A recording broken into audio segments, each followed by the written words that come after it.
మొన్న ఇట్లాంటి కేసీఆర్ మొన్న కేసీఆర్ మాట్లాడిండు, ఫ్యూచర్ సిటీ, తొక్కలో సిటీ, ఉన్న 3 సిటీలు, ఉన్న సిటీ బాగు చేయని చేతగాక ఈ ఫ్యూచర్ సిటీ అనో దందా స్టార్ట్ చేసిండు. రియల్ ఎస్టేట్ దందా తప్పితే ఇందులో ఇంకొక పదమే కనబడట్లేదు, ఇంకో ఆలోచన కనబడట్లేదు అని. ఆయనకు ఫ్యూచర్ లేదు కాబట్టి ఫ్యూచర్ సిటీ గురించి అర్థం ఉమ్. కాదనుకో. ఉమ్. మంచి అవకాశం ఉన్నప్పుడు చేసుకోలేక చేస్తున్న వాళ్ళని చూసి అక్కస్తో కనబడుతున్నది. కానీ allocated 30,000 acres to future city, Bharat future city.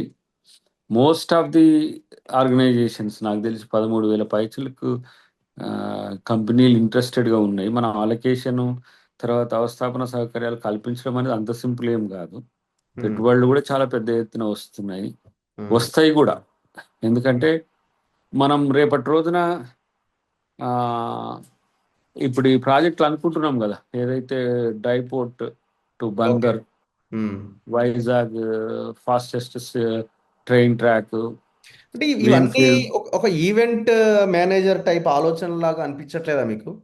ఒక గ్లోబల్ సమ్మిట్, ఒక ఫ్యూచర్ సిటీ అని ఒక ప్రోగ్రాము, అందాల పోటీలు అని ఒక ప్రోగ్రాము, ఇవన్నీ ఒక ఈవెంట్స్ లాగా ఉన్నాయి తప్పితే ఇప్పుడు వాట్ నీ నెక్స్ట్? ఇప్పుడు నెక్స్ట్ ఇయర్ కావాల్సింది ఏందన్న దాని దగ్గర మన దగ్గర ప్రణాళిక లేదు. ఎప్పుడో 2047 విజన్ అని చంద్రబాబు నాయుడు 2020 అని ఇట్లనే పెట్టిండు, తర్వాత ఏమైంది? ఇప్పుడు ఉమ్. పెసిమిస్ట్ల గురించి మనం మాట్లాడి వేస్ట్. ఉమ్. అలా భవిష్యత్తు మీద కూడా ఆలోచన ఉన్నది లేదనే విషయం పక్కన పెడితే, ఇప్పుడు ఏఐ సిటీ హైదరాబాద్కి వచ్చిందని తెలుసా? ఉమ్. తెలుసా మనోళ్ళకి ఎవరికన్నా? Okay. 200 200 200 acres central state project అది. ఉమ్. సిలికాన్ వ్యాలీ తర్వాత కుర్మిద్ద ఆమన్గల్ మధ్యన ఉమ్. దానికి చుట్టే ఫ్యూచర్ సిటీ ఉంటుంది. అయితే భారతదేశం అభివృద్ధితో పాటు తెలంగాణ అభివృద్ధిలో హైదరాబాద్ కున్న ఫార్మా బయో, ఉమ్. ఇప్పుడు రోబోటిక్ ఆర్గనైజేషన్స్ కూడా నాకు వచ్చి కలుస్తున్నారు ఇక్కడ. ఉమ్. సర్వీసెస్ రోబోటిక్స్ కానీ, బయో ఉమ్. బయోఫార్మ్ వాళ్ళు కానీ, ఇంకొకటి సైబర్ సెక్యూరిటీస్, ఇట్లాంటి కంపెనీస్ అన్నీ కూడా హైదరాబాద్ వైపు చూస్తున్నాయి. ఓకే. అమెరికాలో ఉన్న కంపెనీలు సైతం ఒక ఒక 2-3 మీటింగ్లు అయి ఉంటే, నిన్ననేమో సండే ఐఓసి తెలంగాణ చాప్టర్ వాళ్ళు పెట్టిండ్రు ఒక మీటింగ్. ఉమ్. పెట్టి దాంట్లో తెలంగాణ వచ్చినాక ఇప్పుడు గ్లోబల్ సమ్మిట్ అయింది తెలంగాణ రైజింగ్, దాంట్లో ఎన్ఆర్ఎస్ పాత్ర ఏంది అనేది కూడా చాలా డిస్కషన్ చేసిండ్రు. సరే, నేను దాన్ని ఫేస్బుక్లోనో దాన్ని పబ్లిసిటీ చేయకుండా దాన్ని అంతా రికార్డ్ చేసిన. కానీ ఇప్పుడు రేపేంది అనే దగ్గర లేకుండానే ఎల్లుండి గురించి ఆలోచిస్తారా? ఉమ్.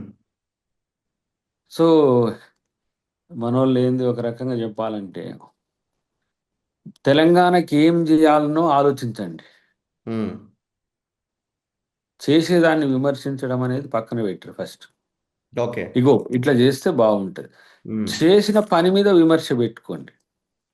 చేసేది మంచిగా చేయాలని విమర్శ పెట్టుకోండి. ఉమ్. చేయాల్సిన దాని మీద చర్చ పెట్టండి. చేయాల్సింది తెలియకుండా చేసిన దాన్ని విమర్శించడం వల్ల మీరు కేసీఆర్ అవుతారు. సరే, ఇంకొక ఇప్పుడు ఇప్పుడు ఆ, ఇప్పుడు మీరు కేసీఆర్. 6 లక్షల కోట్లు ఆయన అప్పులు చేసిండు. ఉమ్. ఏం చేసిండు హైదరాబాద్ కంటే ఏమున్నది? ఓకే. ఏం చేసిండు వీళ్ళకంటే ఏమున్నది? ఇక అందుకే కదా కొత్తగా వాళ్ళని పక్కన పెట్టింది. ఇంకా పనికిరాని సన్నాసులు కొంతమంది ఉండి చూస్తున్నా నేను. ఉమ్. కాళేశ్వరం కూడా పేల్చిండట బాంబు పెట్టి. బాంబు. ఆ, మరేం పీకిండ్రు అప్పుడు? ఉమ్. ప్రభుత్వం ఎవరిది ఉన్నది? కాబట్టి రాంగ్ నోషన్స్ ప్రజల్లో కన్ఫ్యూజన్ క్రియేట్ చేస్తాయి. ఉమ్. నేనేమంటున్నా ఒక ప్రోగ్రెసివ్ థాట్స్ ఉంటే ఎవడైనా సరే, అది మేధావి కావచ్చు, ప్రజా సంఘం కావచ్చు, కుల సంఘం కావచ్చు, మీడియా కావచ్చు, ఇంకెవరైనా కావచ్చు, ఒక ప్రపోజల్ అనేది తెలంగాణ అభివృద్ధి కోసం ఉండే ఆలోచన చేయాలి. ఉమ్. చేసిన ఆలోచనలో ప్రజా వ్యతిరేక నిర్ణయాలు ఉంటే వాటిని ప్రశ్నించాలి. కొన్ని అంశాలు నచ్చకపోతే విమర్శించాలి. అదే పనిగా చేసేదంతా తప్పు అనేటట్టు క్రియేట్ చేస్తే ఎవడు పట్టించుకుంటాడు దాన్ని? ఇప్పుడు మనం ఉన్నాము, టీఆర్ఎస్లో గతంలో చేసిందని మొదటి నుంచి విమర్శ చేసుకుంటూ వచ్చినాము. విమర్శలు వాస్తవమైన దగ్గర ప్రజలు గమనించిండ్రు. నువ్వు కుహానా మేధావి అయి నువ్వు విమర్శించిన దగ్గర ప్రజలు వ్యతిరేకిస్తారు. మంచి పని చేసిందని వ్యతిరేకిస్తే ఇప్పుడు ఉమ్, ఫర్ ఎగ్జాంపుల్ పెన్షన్ పెంచడాన్ని మనం వ్యతిరేకిస్తే ఏమంటారు మనల్ని? తిడతారు. లేదు రైతు బంధు ఇవ్వడాన్ని వ్యతిరేకిస్తే ఏమంటారు మనల్ని? ఉమ్, నువ్వు ఇయ్యవా ఆయన 4,000 ఇచ్చి నువ్వు 5,000 ఇయ్యి అంటారు.